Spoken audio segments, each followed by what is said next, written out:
I just got sitting around thinking that certificate chasing would be a good thing to let everyone know about, especially the new hams that don't realize how much fun it can be doing the certificate chasing. So I decided to set up this little presentation for us, and so why do we chase certificates?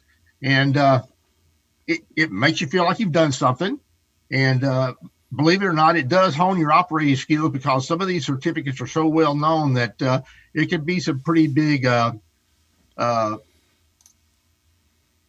groups of people trying to operate at the same time, and so you learn how to work the nets and how to get in there and get your call heard above everybody else's call. So it really does help you with your operating skills.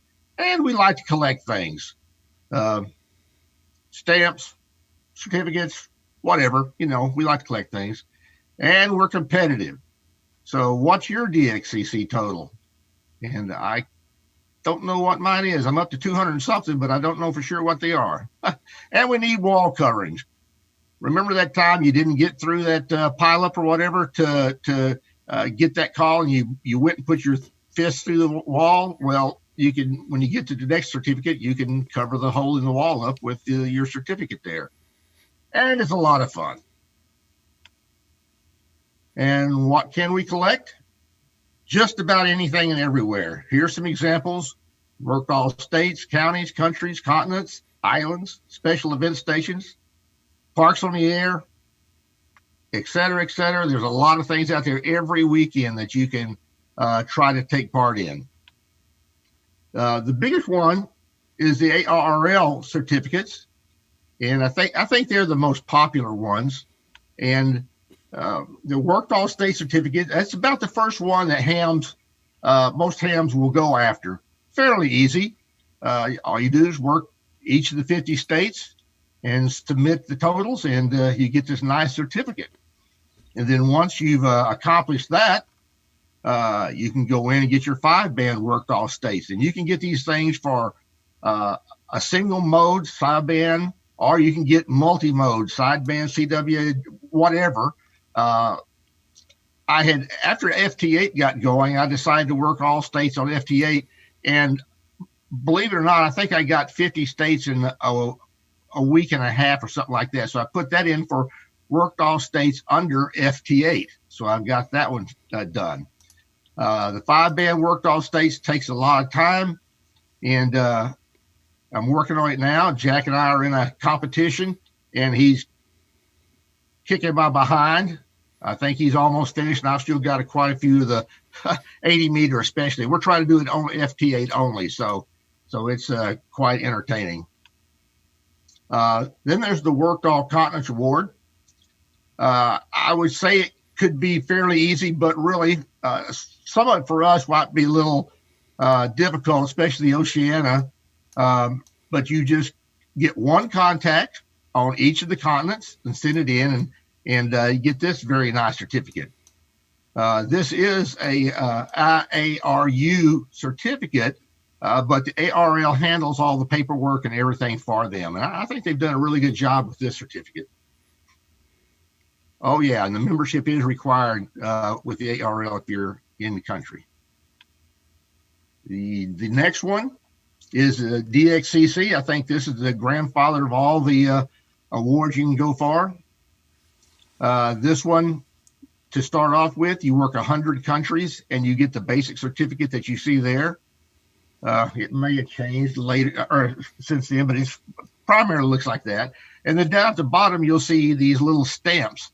And for each group that you add, like I think they do it in, this says 10, but I'm not sure what it is. But anyway, when you get 10, you send it in, they send you a little certificate, and then the next one. They kind of let you know, and you stick them on the bottom of the certificate, and let you know kind of what you've been working on.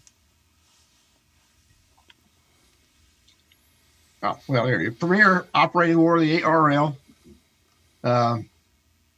They call countries entities, and it can be on any band, on any mode, makes no difference. And there's currently, I believe this is correct, 340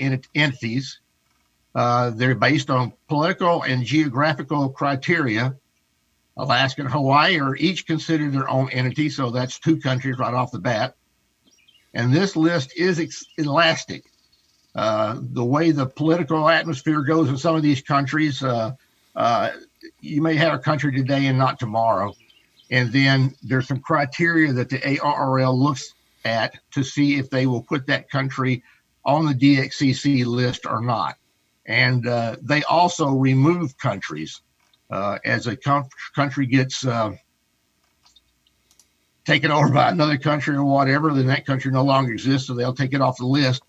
Some of the South Pacific islands that we got in the early 70s are no longer available. They've been taken off the list. So things do come and go. Once you've been awarded that deleted country, you still get credit for it. It never goes away. And there's 2 ways to submit your ARRL awards. If you collect QSL cards, you can turn them in, go to a ham fest, turn them in this little guy here, fill out the form, pay him the money. He checks the cards, and they send that into the ARRL. It's put in your records, and you get credit for it. The easiest by far is the Logbook of the World. Once you get it set up, it tracks all your awards for you. You can go online to the ARRL.org and then go down to LOTW, and it will tell you what awards you are eligible for or any endorsements. So that's really the way to go. But I still like to collect QSL cards, so I have to do it both ways. The next group is from CQ Magazine, and they've been around, my goodness, they've been around a long time with these awards. They do a pretty good job, too.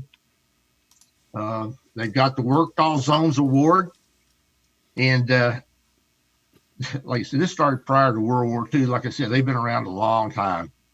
So you work all 40 CQ zones, and there's maps that show you what these zones are, and then you submit it and you get the award. Now, both the ARRL and CQ awards, they do cost you money, and in both instances, it can be, you might pay $12, $15 or whatever for the certificate, but they're nice to have. And CQ also, no, that's not correct. Never mind. The Worked All Prefix one is a neat one. Every year there's a contest, the Worked All Prefix or CQ Worldwide Prefix contest, where the object is to go on to the contest. You contact as many people as possible, and you look for different prefixes like WB5, WWA, N5, whatever. You look for those prefixes, and those are each multipliers. And then you submit it, and you get credit for it through CQ. You can also submit them for your regular log, and I think I'm up to 1,000 something prefixes, something like that. So there's quite a few out there. They're not too hard. If you look at a contest you work, it's not too hard at all to see how many prefixes you collect real quick. Then we've got Parks on the Year, which is fairly new. A lot of us have started doing this. They have a ton of certificates. I don't print them out. I just take them and collect them in a file. But you get a certificate for contacting 10, 20, 30, 40, on up to 100. You get one certificate for each of those, and then after you reach 100, you get one for 100, 200, 300, 400, and on up. So it really you can get quite a few real quick. If you're a hunter, that's the bunch of certificates you can get there. If you're an activator, there's also certificates you can get for being an activator when you go out and activate one of the parks. Again, if you're interested in this, parksontheair.com is an excellent place, and they do have an awards page that will show you all these available awards, and they're pretty good. They do a good job on them, high quality. And then there's also Summits on the Air, and again, they do the same thing. You go out and you contact these guys that have gone out to the mountaintops and contact them, and after so many contacts, you'll get a certificate. If you're an activator, They have like is the mountain go? I can't remember which one it is, but anyway, you get one if you're an activator. After a while, you get some that are really, really nice awards. One of my favorites is the Route 66. This takes place every year.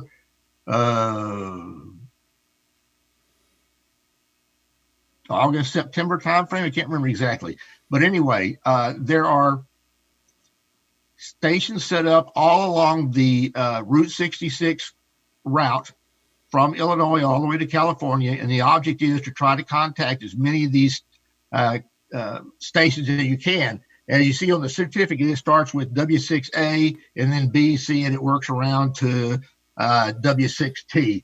And some of these guys aren't on very often, some of the stations, so you really have to work hard sometimes to get them. I've never gotten all of them at one time, but it's really fun. Their awards are high quality certificates, and it's really worth having them. And then my other favorite is the 13 original colonies. I think this is around the July 4th weekend. I can't remember exactly. But anyway, each one of these certificates you see here are a different year. And every year they come up with a new one, and they are amazing. These guys really do a great job.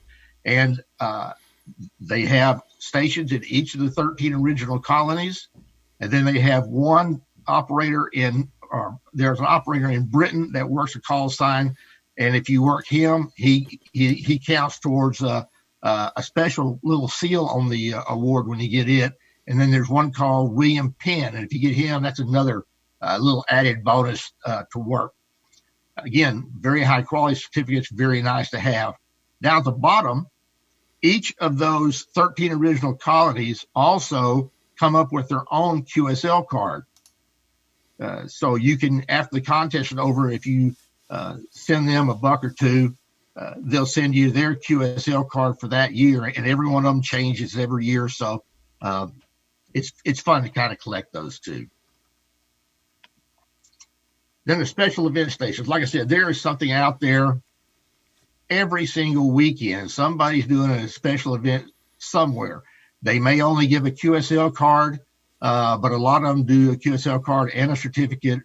And they're really a lot of fun to go out and work. And if you're a new ham, it just gives you something to shoot for, and it does help you learn how to operate on the bands. And then it goes on and on and on and on with the net possible certificates. And I've enjoyed it. I've been doing it since I started in '76, and it's a lot of fun to go out and chase these things. Any questions? Route 66 and the 13 colonies, you don't have to get all of them to get a certificate. If you only get, like on the 13 colonies, if you only get 5 colonies, you can still get a certificate that enumerates those 5 that you've got. Right. So you can still, you can still get and they're also, the 13 colonies is a week-long endeavor around the July 4th. Thank you, Gene. That's right. That and the Route 66 ends on the July 4th.